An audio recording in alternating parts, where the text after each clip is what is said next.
I bought a Garmin inReach Mini 3 Plus. I've been hiking with it for a few days, and there are some surprises here. First of all, there are maps on the unit. I didn't really see this publicized by Garmin much, but if you look here on the map page, it looks like a Garmin Worldwide base map here. There's not really any trail details or anything like contour lines. It doesn't look like you can load other maps on there, unfortunately, but you do have this base map. You can scroll around and check things out.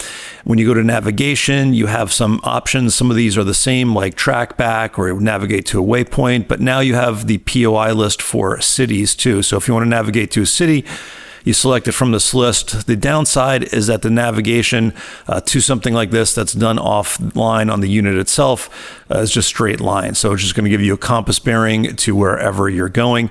If you do courses, if you load a course from Explore, it will still give you like the off-trail alerts, but you need to do that in the Explore app. You can't do that on the Mini 3 itself. But you can see your recorded track afterwards on the base map. It's a little bit better than it was before. I think it's a nice step forward, but I also think this was a massive missed opportunity. If Garmin can fit routable maps onto a watch, they can definitely fit it onto this, especially with the color screen. So yes, the Mini 3 has maps and improved navigation a little bit, but still for me, this will be a backup, not a primary navigation tool because of the limitations and the kind of sparse data on these maps. This is the first Mini unit with a touchscreen, and it feels a lot like Garmin's newer touch units like the GPS Map H1 and the eTrex Touch. Rests kind of in your palm. It's really easy to swipe around with your thumb through the menus and everything. It's definitely more intuitive than the old button-only setup, but it does have the buttons if you want to use those. I haven't taken the Mini 3 out in the heavy rain yet, but I did take the eTrex Touch out and performed really, really well on the touchscreen in the heavy rain, much better than a smartphone. I was happy about the touchscreen because I knew it was going to mean a full keyboard on here, so I could just kind of tap with my thumb and type out a message. I wouldn't have to go through with the buttons anymore.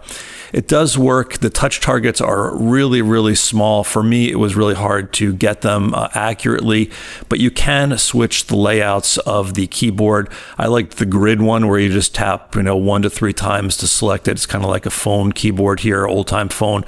That worked really well, but overall, I think the touchscreen experience is very solid and definitely an upgrade over the Mini 2. And if you don't want to use a touchscreen, you can swipe down and disable it from the menu up top here. There's 2 variations of the Mini 3. There's the regular version and the Plus version. When it comes to core inReach functionality, they both have two-way messaging, weather reports, SOS, and the satellite tracking. It looks like the regular version still uses Iridium short burst data, which is what was used on the Mini 2 and is very reliable, has worked for years and years. It looks like the Plus version is the updated one that uses Iridium Certus IMT protocol, which allows you to send the photos and the voice messages. And I've reviewed other units like the GPS Map H1 and the Messenger Plus that have the same thing here, and it works pretty much exactly the same. If you look at the transmit powers across all these different units, they're different across the board, and it's not apples to apples because they have different antennas, different communication protocols, but I will say using the Mini 3 Plus in a limited sense, the messages did go through very quickly. It was comparable to what was happening with the GPS Map H1. Wasn't a problem, but I didn't really do hardcore testing on this yet, but so far, so good. First thing I noticed when I power this up is that the lock screen looks a lot like a Garmin watch, and I'm sure if we dug into this thing in the hardware and software, it would share a lot of the code base and hardware that the Garmin wearables do. I think the new color screen is nice. Maybe the black and white on the Mini 2 worked a little bit better, but I didn't have a problem reading the Mini 3. You can scroll down this menu. It's glances, just like on the new recent Garmin devices that I've been reviewing and similar to what you'd see on a watch. You can customize what these glances and menus are, and there's no dedicated shortcut or action button for things like check-ins. Unfortunately, the H1 has an action button, and on the watches, you can hold down a button and assign custom actions to it.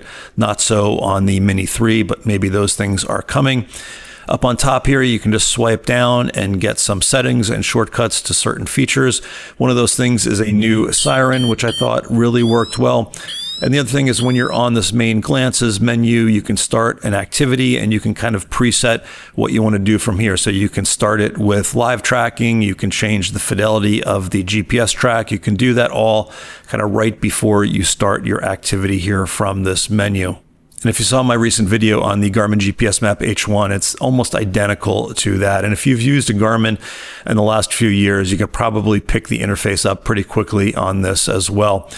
The Mini 3 does have voice commands. They work, but just like on the H1, I thought they were okay, but I didn't find myself really using them out in the field. Garmin just introduced a new feature. I'd mentioned this in my last hiking news. And if you don't follow me, subscribe or follow me for free on Patreon, you get monthly hiking news. But what I mentioned is that you can have multiple devices on one consumer account, multiple inReach devices. And when I set my Mini 3 up, it asked me if I wanted to create a new subscription for this device or transfer my subscription from my Mini 2. I decided to add a second plan just so I could test these two side by side for the next month. I did get charged another $40 activation fee for this extra plan, and obviously the cost of the plan that you have. But now if I go into Messenger, both devices show up under one, which is also a new thing, but they're both here under my one Messenger account. I tried sending a message to this Messenger account and both of the units went off at once. So each unit doesn't have its own ID necessarily. I think you need a professional account to do that. I'm still testing it and I will check out what happens when you send an SMS from each one and reply to it. I'm guessing it just goes right to the device that you sent it from, but I will let you know in a full review that I will be doing probably in the next couple of weeks. My first impression after these first few hikes with the Mini 3 Plus has been a good one. I didn't have any bugs or restarts. It worked as expected, which is a good thing. The touchscreen feels good to use. It's definitely an upgrade from the 2. Whether it's worth, paying extra money for to upgrade your 2, I don't necessarily think so. I'll do a more detailed comparison between the 1, 2, and 3 in an upcoming video. So if you're thinking about upgrading, you maybe can. I think in general, Garmin probably missed the mark. They probably could have done more things like adding solar or just the easy one like routable maps. And maybe that's coming. Maybe it'll be a Mini 3 Pro, Pro Plus, I guess, that they'll try to sell us that has routable maps. But I don't see any reason why if a watch can have maps, this thing can't. And I think that would really change it into a much more capable device. I'll do a full review of this in addition to the comparison video too, once I get maybe 100 miles on this. I want to be able to use it, test the battery out under all conditions, test it under some tree canopy, and give you guys the results of all of those observations. And if you've been using it, if you bought it and you have an experience, leave a comment. It'll be helpful to me. I'm sure it'll be helpful to other people deciding whether they should get the Mini 3. All right, guys, thanks for watching. Thanks for everyone on Patreon who makes this possible, allows me to do this without having to take a free unit from Garmin and just read marketing points. These are just my candid thoughts. So thank you everyone who supports me. And I will see you out on the trails.